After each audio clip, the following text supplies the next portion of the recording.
जय श्री राधे। पूज्य श्री सद्गुरुदेव भगवान के चरणों में प्रणाम। लीलावली से भगवान का लीला चिंतन। छल भरी वंचना। नौका विहार की योजना बनी निकुंज में।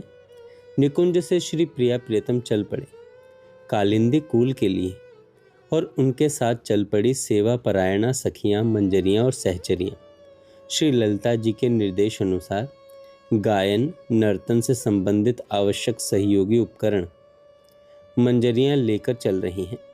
वीणा, सारंगी, मृदंग, करताल, घुंघरू आदि विविध उपयोगी सामग्री लेकर वे त्वरित गति से आगे बढ़ रही हैं, जिससे कि वे श्री प्रिया प्रियतम के पहले ही श्री यमुना तीर पर पहुंच जाएं तथा इन सामग्रियों को नौका में यथास्थान रख दें। श्री यमुना विहार के लिए तट पर नौका लगी है। नौका में एक किनारे श्री प्रिया प्रियतम के विराजने के लिए मखमली सिंहासन सज्जित है। तट पर खड़ी मंजरियां, सहचरियां श्री प्रिया प्रियतम की प्रतीक्षा कर रही हैं। श्री प्रिया प्रियतम के पधारते ही हर्ष की बाढ़ आ गई। सभी नौका की ओर अग्रसर हो रहे हैं।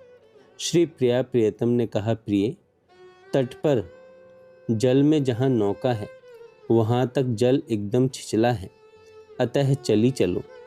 श्री प्रियतम के संकेत के अनुसार श्री प्रिया जी आगे बढ़ी। जल में चरण रखते ही जल टखने तक आ गया और घाघरे की कोर भीग गई। इधर कोर का भीगना था कि तत्क्षण उपालंभ में वे बंकिम भ्रू लतिकाएं कुछ वक्र हो उठी। श्री प्रिया जी ने अधरों से तो कुछ नहीं कहा, परंतु उन बंकिम भ्रू लतिकाओं की वक्र भंगिमा ने श्री प्रियतम से न जाने कितना कह डाला। यह तुमने क्या किया? श्री प्रियतम भी चुपचाप उस वक्र भंगिमा को एकटक निहार रहे थे। श्री विशाखा जी ने झुककर घाघरे को किंचित ऊंचा कर दिया। श्री प्रिया जी के चढ़ जाने के बाद श्री प्रियतम नौका पर चढ़े। फिर सभी सखियां, मंजरियां, सहचरियां चढ़ गईं। सखियों ने नौका की डांड संभाली और नौका श्री यमुना जी की लहरों पर लहराती हुई तिरने लगी। मैं एक किनारे बैठी थी और पास में थी श्री विशाखा जी।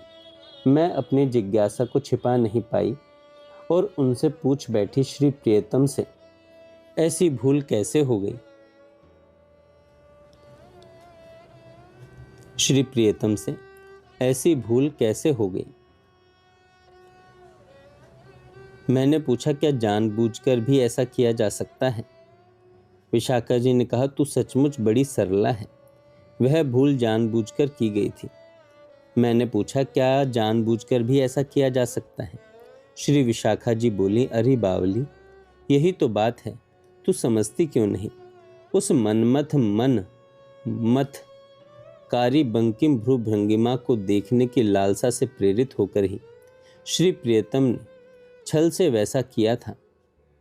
मेरे मुख से फूट पड़ा, हाय, ऐसी छलना, ऐसी वंचना। मैं मन ही मन उस वंचना को प्रणाम कर रही थी और कह रही थी कि उस वंचना की जय हो, बार बार बलि बलि जाऊं। श्री यमुना जी के घाट पर सीढ़ियों के किनारे बैठी मैं निरुद्देश्य जल प्रवाह की ओर चुपचाप देख रही थी और मन ही मन चिंतन चल रहा था। श्री विशाखा जी के उस कथन पर जो उन्होंने कल नौका विहार के समय कहा था। श्री प्रियतम के द्वारा की गई वंचना पर मन न्योछावर होता चला जा रहा था। तभी एक और प्रसंग याद हो गया। यह प्रसंग है कई दिनों पहले का। निकुंज के मुख्य भाग में श्री प्रिया प्रियतम मखमली फर्श पर आराम से विराज रहे थे।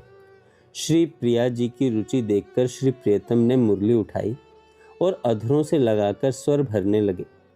मुरली माधुरी से निकुंज गुंजित हो रहा था।